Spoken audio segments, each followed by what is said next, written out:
राम राम जी, सभी को आपका अपने channel village life with Mukesh पर स्वागत है। आज मैं आपको कहानी सुनाऊंगी माता सीता के बारे में। माता सीता को क्यों भगवान राम से अलग होना पड़ा था, इसी के विषय में ये कहानी है। एक बार की बात है कि राजा जनक हल से अपने खेत की जुताई कर रहे थे, तो वहाँ पर उसे बच्ची के रूप में माता सीता मिली। तो उसे घर लेकर आ गए, तो उसका नाम राजा जनक के नाम पर ही जानकी पड़ा।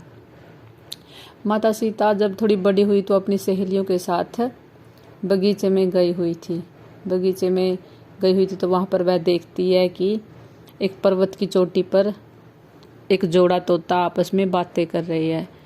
तो उसे सुनाई देता है कि वो भगवान राम के बारे में बात कर रहे हैं। वो सुनती है, वे दोनों आपस में बात कर रहे थे, कह रहे थे कि पृथ्वी पर भगवान राम, विष्णु के अवतार भगवान राम जन्म लेंगे, तो उनका विवाह माता सीता से होगा, राजा जनक की पुत्री सीता से होगा। उनकी आपस में इन बातों को सुनकर माता सीता उनसे प्रभावित हो गई और अपनी सहेलियों से कहती है कि उस जोड़े तोते को मेरे पास लेकर आओ। तो वो उसकी सहेलियाँ उसके पास लेकर आती है और माता सीता कहती है कि तुम्हें क्या पता भगवान राम कैसे हैं, कौन है, और माता सीता कौन है, तुम्हें उनके बारे में कैसे पता।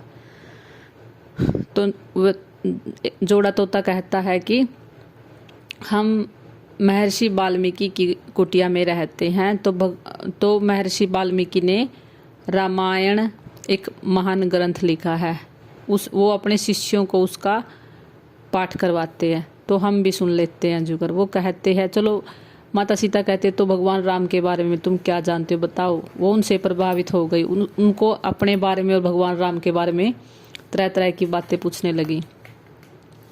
तो नर तोता कहता है कि भगवान राम का तो वर्णन 100 मुख से भी नहीं कहा जा सकता। उनकी आंखें जो कमल के समान सुंदर है, और उनका जो शरीर है बहुत मजबूत बलवान है, और वो शिव धनुष को तोड़कर माता सीता से विवाह करेंगे, और माता सीता अनेक वर्षों तक भगवान राम के साथ शासन करेगी। इन बातों से प्रभावित होकर माता सीता कहती है कि तुम जानते हो कौन हो और मैं कौन हूँ। तो इस विषय पर वे बोलते हैं कि हमें नहीं पता। तो माता सीता उनको बताती है कि मैं सीता हूँ। इस तरह वह उनसे प्रभावित होकर उन दोनों को कहती है कि तुम्हें कहीं जाने की ज़रूरत नहीं है, तुम मेरे साथ ही मेरे महल में मेरे साथ रहोगे। तो इस पर नर तोता और मादा तोता मना करते, बार बार मना करने पर माता सीता कहती है कि नहीं, मैं अपने साथ ही महल में रखूँगी। वो उनसे प्रभावित हो जाती है। तो कहती है कि मादा तोता से कहती है कि मैं तुमको अपने महल में अपने साथ ज़रूर रखूँगी, मुझे तुम बहुत पसंद हो। तो फिर मादा तोता कहती है कि मैं गर्भ से हूँ और हम जंगल के पक्षी हैं, हम महल में नहीं रह सकते, हमारा जीवन घुट जाएगा। तो बार बार मना करने पर भी माता सीता नहीं मानती। और नर तोता भी कहता है कि हे माता सीता, तुम बहुत कोमल स्वभाव की हो, और मैं तुमसे प्रार्थना करता हूँ कि मादा तोता को छोड़ दो। जब ये अपने बच्चे को जन्म दे देगी तो मैं इसको तुम्हारे महल में छोड़ जाऊंगा। इनके कहने पर भी माता सीता बार बार कहने पर भी नहीं मानती। तो इन बातों से दुखी होकर मादा तोता उन्हें श्राप देती है कि अरे, जैसे मैं अपने पति के वियोग में इतनी दुखी हूँ, तुम भी अपने पति से अलग होकर रहेगी और तुम्हें भी इसका दुख झेलना पड़ेगा। तो कुछ दिनों के बाद जब नर तोता और मादा तोता अलग अलग हो गए, तो मादा तोता मृत्यु को प्राप्त हो जाती है। इस पर दुखी होकर नर तोता भी श्राप देता है माता सीता को, कहता है कि मैं अगले जन्म में अयोध्या में भगवान श्री राम की नगरी में जन्म लूँगा।